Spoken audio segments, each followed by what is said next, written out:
Senate President Alan Peter Cayetano should resign as he has shown that he cannot function as the leader of the Senate anymore.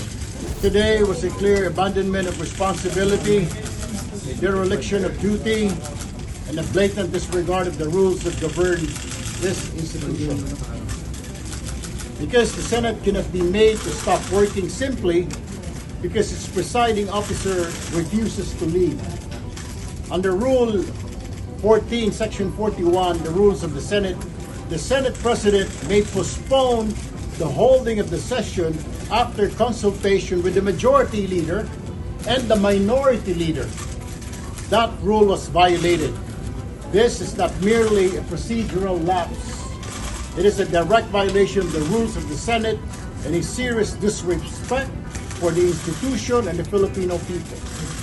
Senate President Alan Peter Cayetano should resign as he has shown that he cannot function as the leader of the Senate anymore. Thank you. Hinahamon ko si Alan Peter Cayetano, kung matapang ka, pumunta ka rito bukas, otherwise duwag ka. The Senate President may postpone the holding of the session after consultation with the majority leader and the minority leader. That rule was violated. This is not merely a procedural lapse.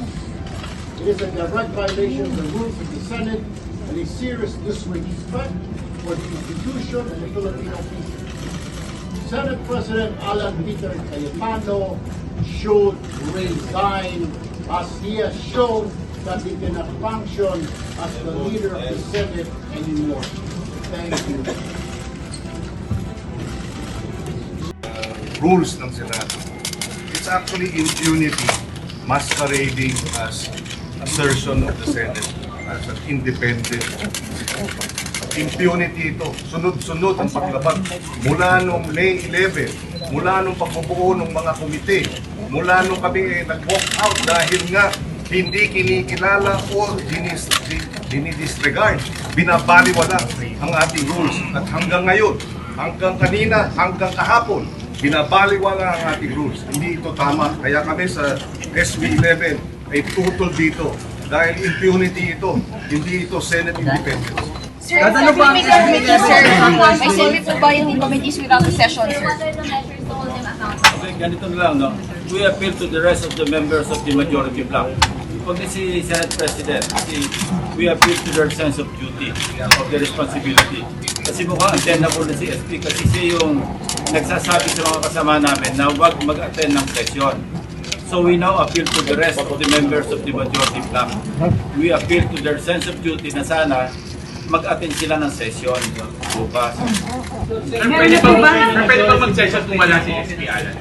Well, under the rules, pag wala yung SP, pwede mag-preside ang pro tem. Pag wala yung SP and pro tem, pwede mag-preside ang majority leader. Pag wala yung tatlo, pwede mag-preside any of the two deputy majority leaders. Or any other member designated by the Senate President.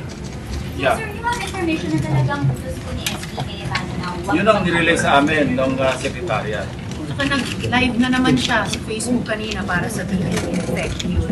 At maling-mali pa yung sinabi na kahapon na let the Senate go quiet.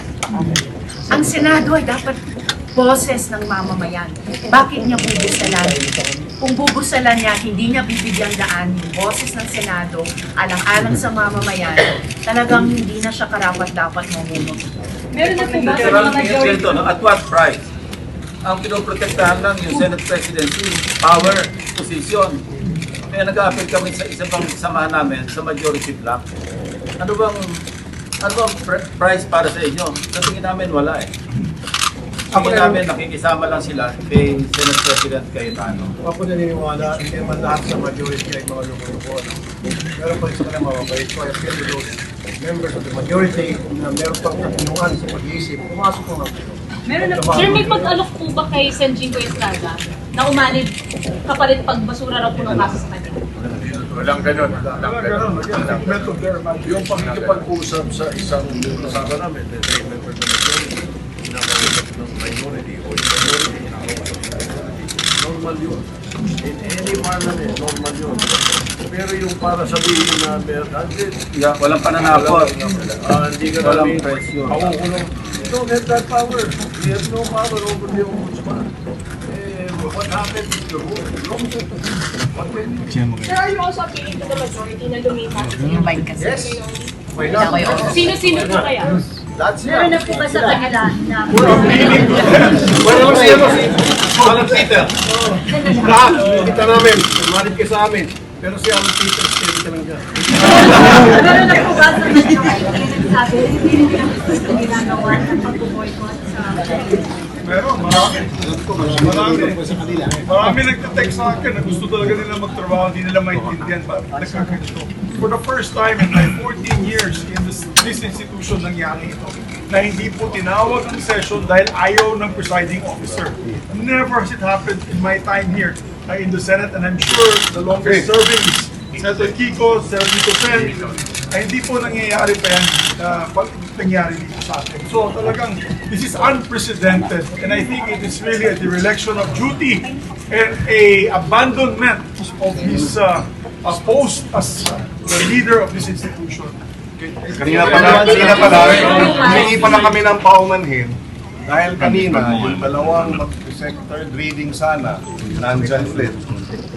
And I told them, I apologize to them, I apologize to the Filipino people on behalf of the Senate that this is going the way it is. Apat dun sa 8 naka-agenda today, dapat dalawang agri-bills na makikinabang sana ang ating mga magsasaka at mamimisa at yung citizenship bills. Lahat hindi na actionan dahil dito sa abandonment of responsibility. Sir, pag Magna Carta of Barangay Health Workers at saka Anti-Hospital Detention Bill, nasa amendment na hindi nila bigyang daan ang sesyon para makumpleto yan para sa atin. Sa lahat, sabihin na lang natin tulong kay Ma'am Lisa, sa lahat ng nasa ospital na yun, na mga mahihirap natin mamamayan, na hino-hostage ng ospital dahil hindi makabayad, kasalanan ni Alan Cayetano yan dahil ipapasa na sana namin ang batas na yan na ipagbabawal yung paggagawa ng ganyan, na i-hostage yung pasyente. Hindi natin na ipaya. Sir, photo! Resign! Tapos, 2 araw, sir. Bigla, ha?